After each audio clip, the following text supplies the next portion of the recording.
Welcome back. तो फौजी fertiliser company के हवाले से बात करेंगे कि ये जो फौजी फर्टिलाइज़र कंपनी है इसका क्या तारुफ है, ये किस तरह से प्रोसेस करती है और इसके सर्विसेज जो हैं वो क्या हैं। तो इस पर बात करने के लिए आज हमारे साथ हैं मिस्टर अब्दुल जलील जरवर साहब, जो कि सॉइल साइंटिस्ट भी हैं, और उनके साथ हैं मिस्टर मोहम्मद वकास साहब।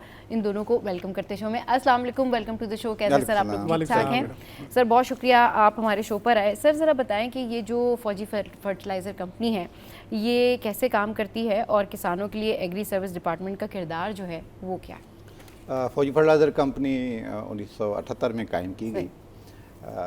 उसकी जो मेन तो प्रोडक्ट्स फर्टिलाइज़र ही हैं, सोना के नाम से ही प्रोडक्ट्स हैं उसमें। अच्छा। पहला जो प्लांट लगाया गया 1982 में, उसकी कमर्शियल प्रोडक्शन स्टार्ट हुई। सादकाबाद माचीकोट पे लगाया गया। उसमें सोना यूरिया पिरिल्ड सोना यूरिया ही बनता है उसमें। FFC 2 प्लांट 2 भी वहाँ पे एक्सपेंशन की गई उसमें। उसके बाद प्लांट 3 वो भी यूरिया का प्लांट है, मीरपुर माथेलो में प्लांट है। प्लांट 4 यहाँ पे कराची में पोर्ट कासिम में है, जहाँ पे DAP और उसके साथ साथ सोना यूरिया ग्रेनुलर बनता है यहाँ पे। अच्छा। तो ये सारी मिला के तकरीबन 42 लाख टन फर्टिलाइजर्स जो कि इंपोर्ट भी करके यहाँ प्रोडक्शन भी करके, तो ये तकरीबन आप अगर बोरियों में कन्वर्ट करें तो 8 करोड़ 40 लाख बोरियां बनती है सालाना। सही। जो कि हम फार्मर्स काश्तकार की खेतों तक वहाँ पे पहुँचा रहे हैं उसमें। FFC की इसके अलावा और भी प्रोजेक्ट्स इसमें हैं। उसमें FFC एनर्जी है, फॉजिफरेशन फ्री, जो कि फ्रोज़न सब्जियां वगैरह वो करके उसको एक्सपोर्ट किया जाता है उसमें। पाकिस्तान मोरक फास्फेट है उसमें, फौजी सीमेंट है उसमें। तो ये सारी अस्करी बैंक भी FFC का ही प्रोजेक्ट है इसमें। तो ये सारी मिला के FFC माशाल्लाह ग्रो कर रही है, अल्हम्दुलिल्लाह काफ़ी आगे जा रही है। तो ये हमारा जो सेल्स मार्केटिंग डिपार्टमेंट है उसमें 3 जोन्स हैं, उसमें 63 सेल डिस्ट्रिक्ट्स हैं हमारे। तो ये इतनी सारी फर्टिलाइज़र उसमें मेन हमारी प्रोडक्ट जो है वो सोना के नाम से मैंने आपको बताई। उसमें प्रोडक्ट्स स्पेशली वो वकास भी जिक्र करेंगे क्या क्या प्रोडक्ट्स हम फार्मर्स को दे रहे हैं उसमें। अच्छा, ये कि हम सिर्फ खादें बेचते नहीं हैं उसमें ये कि फार्मर्स को सर्विसेज भी प्रोवाइड की जाती हैं, ताकि हमारी जो फ़ी एकड़ आमदन है, फ़ी एकड़ पैदावार है, वो भी उसमें भी इजाफा किया जा सके। उस सिलसिले में हमारे उस वक्त से ही 1978 में ज़रूरी खिदमत का शोबा कायम किया गया। उसके तहत हमारे 6 फार्म एडवाइजरी सेंटर्स हैं, जहाँ पे जदीद कंप्यूटराइज्ड तज़िया-ए-राज़ी की लेबॉर्ट्री भी है, जहाँ पे हम बिला मुआवजा काश्तकार भाइयों को अपनी उनकी ज़मीनों का तज़िया करा के दे देते हैं। अच्छा। तो इसीलिए उसके अलावा हमारे पास एग्री टेरिटरीज़ हैं, उसमें हम इस तरह से एग्री सर्विसेज अफसर्स भी हैं। अच्छा। जिस तरह से मोहम्मद वकास हैं यहाँ पे लाड़काना में बेस हैं। तो इस तरह से पूरे पाकिस्तान में हमारे एग्री सर्विसेज अफसर भी हैं, जो कि काश्तकार की दहलीज तक जाते हैं, वहाँ तक उनको एग्रीकल्चर नॉलेज वो प्रोवाइड करते हैं थ्रू डेमोस्ट्रेशन प्लाट्स हैं, थ्रू फार्मर गैदरिंग्स हैं, डिफरेंट मीन्स हैं उसके। हमारे पास क्रॉप डॉक्यूमेंट्रीज हैं। उसके अलावा काश्तकार हमारी वेबसाइट पे भी विज़िट करके, काश्तकार डेस्क है हमारी, उस पर भी विज़िट कर सकते हैं उसमें। उसके अलावा अच्छा, ये क्वेश्चन ये पैदा होता है कि हमारा काश्तकार हमारे साथ कैसे रब्ता करे। सही। तो हमारा हेल्पलाइन नंबर है 0800 00 332। उस पर रब्ता करें, या हमारे जो नज़दीकी डीलर्स हैं हर जगह पे मौजूद हैं। तो इन सर्विसेज से फ़ायदा हासिल करने के लिए वो रब्ता करे, इस नंबर पर रब्ता करे, डीलरों से रब्ता करे, तो अपनी ज़मीनों का तज़िया करवा ले, या कोई अपना एडवाइस लेना चाहता है अपनी फील्ड के हवाले से, अपनी खेत के हवाले से, तो वो हासिल कर सकता है। वो हासिल कर सकते हैं। अच्छा जी, फौजी फर्टिलाइज़र कंपनी जो है ये कौन कौन सी खादें बना रही है और कितनी बेनिफिशियल है, और अभी कौन सी नई खाद जो इंट्रोड्यूस करवाई गई वो जानते हैं वकास भाई से। वकास भाई ज़रा बताएं कि क्या क्या हो रहा है, कुछ नया, और आप लोगों ने इंट्रोड्यूस क्या करा है। बिस्मिल्लाहिर्रहमानिर्रहीम। बहुत शुक्रिया मैडम। देखिए मैडम, फौजी फर्टिलाइज़र कंपनी जो है ना वो किसानों की एक कंपनी है जी। तो हमारी कोशिश भी यही होती है, और बाकायदा हमारा एक रिसर्च विंग है जी, जिसके ज़रिए फिर हम फर्टिलाइज़र मार्केट में लेके आते हैं। मतलब ऐसे नहीं प्रोडक्ट आ जाती, बाकायदा उसके पीछे एक रिसर्च होती है। हाँ। जो ज़रूरत है फार्मर्स की, उसके अलावा नहीं हम प्रोडक्ट लेके आते। तो अल्हम्दुलिल्लाह पिछले 35 ईयर्स से हमने वही मार्केट में प्रोडक्ट लेके आए जिनकी ज़रूरत थी फार्मर्स को। सही। तो हमारे पास अभी जैसे जलील साहब ने बात की कि सोना यूरिया का प्लांट है अल्हम्दुलिल्लाह, और फिर यूरिया में आगे फिर हमारे कुछ वेरिएंट्स हैं, यानी कि है तो यूरिया लेकिन उसके आगे कुछ वेरिएंट्स हम बना रहे हैं। जैसे प्रिल्ड होता है वो छोटे दाने का होता है, एक ग्रैनुलर है सोना यूरिया ग्रैनुलर, थोड़ा सा मोटा दाना होता है, और सोना यूरिया नीम कोटेड, जिसके ऊपर हमने तेल लगाया हुआ नीम का। एक और हम सोना यूरिया जो है वो मार्केट में लेके आए हैं, वो जिंक कोटेड यूरिया, यानी ये 4 प्रोडक्ट अल्हम्दुलिल्लाह हमारी यूरिया में है। इसके अलावा अल्हम्दुलिल्लाह ये एजाज़ फौजी फर्टिलाइजर कंपनी के पास ये है कि DAP भी हम मुल्क में तैयार कर रहे हैं। ये फास्फोरस फ्री खाद होती है। हाँ। और बाकी जितनी भी कंपनियां मार्केट में मौजूद है वो बाहर से इंपोर्ट करती हैं, लेकिन हमारे पास माशाल्लाह ये फैसिलिटी मौजूद है। कराची में हमारा प्लांट है जो हम DAP वाली खाद भी बना रहे हैं, सोना DAP के नाम पे। सही। तो उसमें भी हमारे 2 वेरिएंट है, एक आम सोना DAP है और इसके साथ हमारी सोना बुरान DAP है मार्केट में। इसके अलावा मैडम कुछ फर्टिलाइज़र ऐसी होती हैं जो पौधों को ज़रूरत होती है लेकिन वो हमारे मुल्क में तैयार नहीं हो रही होती, वो हमें बाहर से मंगवानी पड़ती है। अच्छा। जैसे पोटाश वाली खादें हैं, उसमें 2 वेरिएंट होते हैं, सोना SOP और सोना MOP। हाँ। ये हम बाहर के मुल्क से मंगवा के किसानों को देते हैं अल्हम्दुलिल्लाह। इसके अलावा कुछ ऐसे न्यूट्रिएंट्स होते हैं जो कम मकदार में पौधों को ज़रूरत होती है, जैसे जिंक है और बोरान है। ये मतलब थोड़ी मकदार में पौधों को देते हैं तो काफ़ी होता है। हाँ। वो भी हम बाहर से मंगवाते हैं, तो उसकी पैकिंग करके अल्हम्दुलिल्लाह हम यहाँ पे मार्केट में दे रहे हैं। तो ये बाकायदा जिनकी ज़रूरत थी हमारी ज़मीनों में और हमारे काश्तकार भाइयों को, वही प्रोडक्ट हम अल्हम्दुलिल्लाह जो है वो हम मार्केट में अभी तरसील कर रहे हैं। वही प्रोडक्ट जो है वो फिर दी जा रही है ताकि वो बेनिफिशियल हो उनके लिए। अच्छा जी सर, ये बताइएगा कि फसलों की पैदावार बढ़ाने के लिए पानी और मिट्टी का ये जो तजर्बा है क्यों ज़रूरी है? देखिए आजकल के दौर में जिस तरह से हम ज़मीनों से ले रहे हैं, पैदावार ले रहे हैं जितनी, और हम वैरायटीज़ भी वो काश्त कर रहे हैं जिनकी पैदावार ज़्यादा आती है। सही। अब ये कि हमारी ज़मीनें जिस तरह से उसमें से जो ग़िज़ाई अज्जा हैं वो ज़मीनें फसल ले ले के, अब ज़मीन मैं तो कहता हूँ ये थक चुकी हैं। मैं तो ये कहता हूँ ये जो ज़मीन है ना, ये हमारी माँ हमें खिलाती है, उसका ख्याल रखना चाहिए।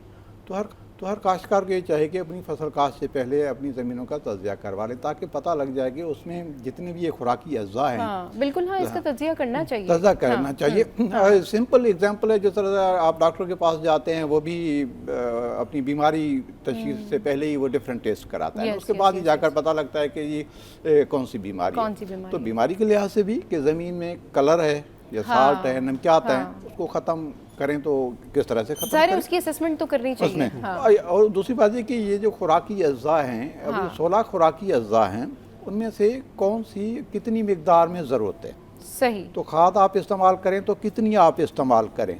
तो ये मेरे ख्याल में वक्त के लिहाज से ये इंतहाई ज़रूरी है कि हमारे काश्तकार, जबकि हम ये फ्री में बिला मुआवजा जब सहूलत दे रहे हैं, तो मैंने भी जिस तरह से नंबर बताया कि हमारे काश्तकार को रब्ता करना चाहिए।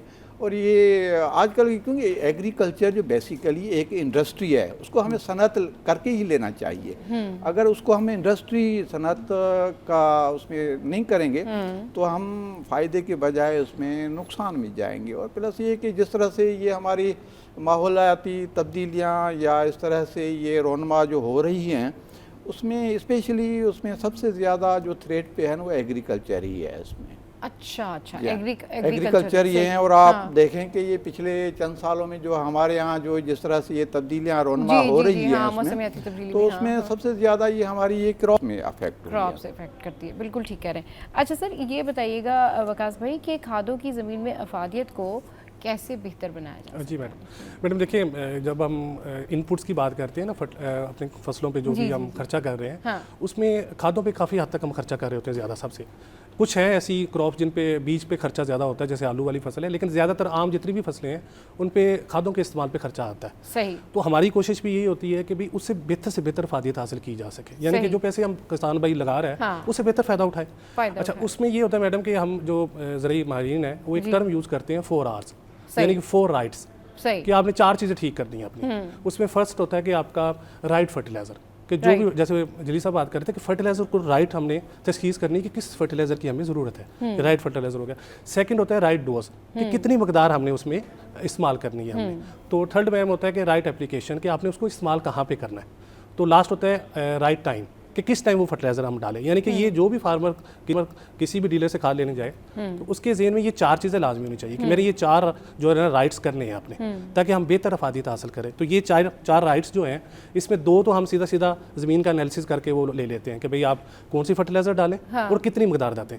वो हम जो रिपोर्ट हम काश्तकार भाइयों को देते हैं, सॉइल एनालिसिस की रिपोर्ट, उसमें ये होता है, जिक्र होता है कि भाई आपने ये फर्टिलाइजर यूज़ करनी है और इतनी मकदार में यूज़ करनी है, और बाकी जो उसकी जगह कहाँ पे डालनी है, हाँ। और किस टाइम पे डालनी है, वो भी हम उनको गाइड कर देते हैं कि अच्छा, वो भी आप उनको प्रॉपर गाइड कर देते हैं ताकि उनके लिए फिर फ़ायदा हो। जी मैडम। अच्छा वकास भाई, ये बताइएगा कि FFC और कौन सी जदीद खादें और चीज़ें मुतारिफ करवा रही है जिसके ज़्यादा से ज़्यादा फ़वाइद जो हैं वो हासिल हो सके? जी मैडम, जैसे जलील साहब सर बात कर रहे थे अभी के मौसमी तब्दीली आ रही, क्लाइमेट चेंज हो रहा है, और अब समझिए कि क्लाइमेट चेंज की जगह अब क्लाइमेट शिफ्ट हो रहा है कि जहाँ पे पहले सर्दी थी वहाँ गर्मी आ रही है, जहाँ पे गर्मी वहाँ सर्दी आ रही है। तो शिफ्ट होने की वजह से हम फौजी फर्टिलाइजर, क्योंकि किसानों की कंपनी है, तो हमारी कोशिश ये थी कि कुछ ऐसी फर्टिलाइजर मार्केट में लेके आए कि फार्मर को उससे ज़्यादा फायदा हासिल हो, इसलिए हम उनको एनहांस्ड एफिशिएंसी फर्टिलाइजर्स कहते हैं। जैसे जी साहब ने कहा कि हमने 3 मार्केट में अभी लॉन्च की है अल्हम्दुलिल्लाह। एक हमने सोना यूरिया जिंक कोटेड के नाम से लॉन्च किया है। हाँ, जिंक कोटेड, जी मैम। और एक हमने सोना यूरिया नीम कोटेड के नाम से मार्केट में। भाई इसकी क्या, किस तरीके से ये प्रोसेस करती है जिंक कोटेड, इसका क्या होता है फ़ायदा, ज़रा थोड़ा सा बताइए। जी मैडम देखें, सोना यूरिया जिंक कोटेड यानी इसमें 2 चीज़ें आ रही हैं, यूरिया भी आ रहा है, जिंक भी आ रहा है। अच्छा। यूरिया एक आम फर्टिलाइजर है जो किसानों को बड़ी पसंद है। जी। अच्छा, उसमें ये होता था कि समटाइम होता है कि यूरिया इस्तेमाल हम कर रहे होते हैं तो एक एलिमेंट जो पौधे को मिल रहा है, एक न्यूट्रिएंट मिल रहा होता है, लेकिन जब हमने सोना यूरिया जिंक कोटेड लॉन्च की है, उसका मकसद ये था कि अब एक खाद से हम ज्यादा फायदा ले सके, कि यूरिया भी उसमें दाखिल है और जिंक भी दाखिल। यूरिया का फायदा ये होता है कि फसल में आपको नजर आता है हरा मादा सब्ज कलर की फसल नजर आती है, ये यूरिया क्लोरोफिल की वजह से होता है, जो उसकी शाखें निकलती हैं, जो पत्ते निकलते हैं, ये यूरिया का काम होता है। अच्छा, जिंक उसके साथ हमने ऐड कर दिया, जैसे मैंने शुरू में बात की थी, जिंक जो है वो थोड़ी मकदार में पौधे को जरूरत होती है, लेकिन जरूरत होती है, बहुत जरूरत होती है। मतलब आप समझे कि आटे में मैं भी एक ऐड कर लूँ बात वकास की, मैं कर लूँ। असल में जो यूरिया जो हम इस्तेमाल करते हैं, हमारा काश्तकार भी इस्तेमाल करता है ना, उसमें जितनी इस्तेमाल करता है उसमें से 30 से 35% फसल को मिलती है, बाकी ज़ाया हो जाती है। ज़ाया की गर्मी में ज़्यादा ज़ाया हो जाती है। और ये इस तरह से हमारे यहाँ आजकल जो टेम्परेचर ज़्यादा इंक्रीज़ हो रहे हैं ना, तो उसी ज़ाया होने को रोकने के लिए उस पर ये कि स्लो रिलीज फर्टिलाइज़र की है, जिस तरह से हमने सोना यूरिया है उस पर जिंक की कोटिंग कर दी, उसके 2 फ़ायदे हो गए। एक तो यूरिया का ज़ाया कम होगा, हवा में कम उड़ेगी, देर पा अवेलेबल होगी।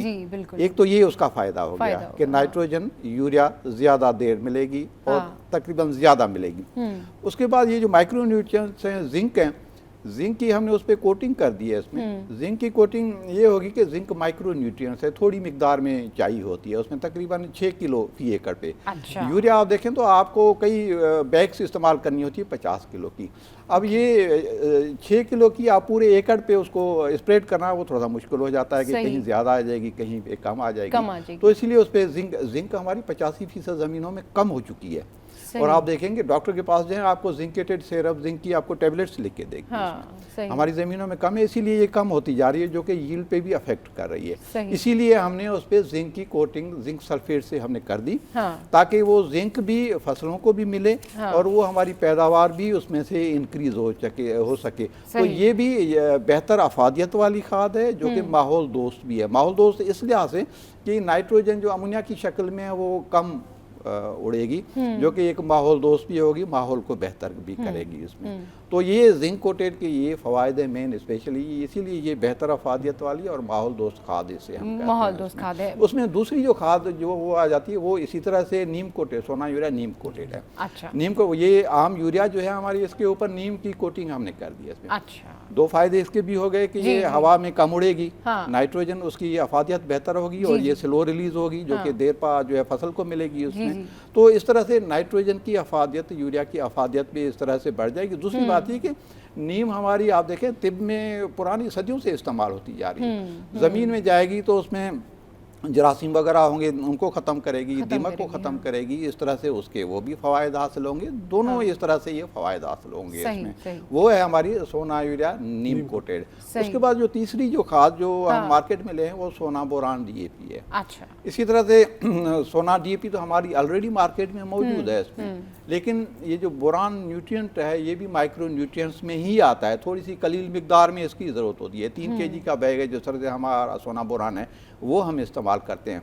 सोना बोरान की भी हमारे यहाँ ज़मीनों में कमी होती जा रही है, जिसमें फूल वगैरह गिरना कपास में, या इस तरह से दाने सही तरीके से ना भरना, तो बोरान हमारा काश्तकार ज़रा कम इस्तेमाल करता है। इन माहौलियाती तब्दीलों में जहाँ पे दर्जा हरारत बढ़ रहा है, तो स्पेशली ये कपास की फसल ज़्यादा अफेक्ट हुई है, उसमें फूल ज़्यादा गिर जाते हैं इसमें। तो उसको रोकने के लिए हमने उसके सोना बोरान जो है DAP के ऊपर बोरान की कोटिंग कर दी है, हल्की सी कोटिंग 0.1%, ताकि वो भी इसी तरह से माइक्रो न्यूट्रिएंट्स अज़ाए सगीरा में है तो वो भी क्योंकि 3 किलो आप 1 एकड़ में कहाँ तक उसको स्प्रेड कर सकेगा हमारा काश्तकार, कहीं ज़्यादा हो जाएगी कहीं कम हो जाएगी, तो वो यूनिफॉर्मली स्प्रेड हो जाएगी इसमें। तो इसीलिए हमारी जो खादें हैं उसके ऊपर सबसे ज़्यादा खर्चा हमारा खादों के ऊपर है, और हमारी जो गलतियां जो काश्तकार की ये है वो सबसे ज़्यादा खाद के इस्तेमाल के ऊपर हैं। तो इसीलिए उनकी अफादियत खादों की बेहतर के लिए, और सबसे ज़्यादा खर्चा भी है पैदावार में भी। आप देखें तो 50% जो रोल है इसमें इंक्रीज़ करने का वह हमारी फसलों के ऊपर खादों का है इसमें। सही। तो इसीलिए काश्तकार को जो है ये चाहिए कि जी ये जो बेहतर अफादियत वाली खादें, और दूसरी बात ये कि माहौल को भी हमने देखना है। तो FFC अल्हम्दुलिल्लाह ये माहौल दोस्त खादें भी, वक्त की जो है वो ज़रूरत भी है, तो वो खादें हम यहाँ पे ले आए हैं ताकि वो बेनिफिट हो सके, उनका बेनिफिट हो सके। चलिए जी, बहुत शुक्रिया सर, आप हमारे शो पर आए, वकास भाई हमारे शो पर आए। शो में यह वक्त तो एक ब्रेक का, ब्रेक के बाद वापस आएंगे तो फिर एक और अहम टॉपिक आपके साथ में डिस्कस करेंगे। Stay with us.